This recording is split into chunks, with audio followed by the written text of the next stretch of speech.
చెప్పే మాయ మంత్రం కథ కదే చంటోళ్లను భయపెట్టే భూచోడి కథ కదే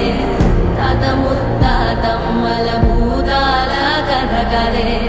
విక్రమాదిత్యుడు చెప్పిన వేదాళుడి కథ కదే దీపము నుండి బియ్యం వచ్చే అల్లావుద్దీన్ కథ కదే ఇది ముడత చర్మం ముసలి చెప్పే కథ లాంటి నిజమే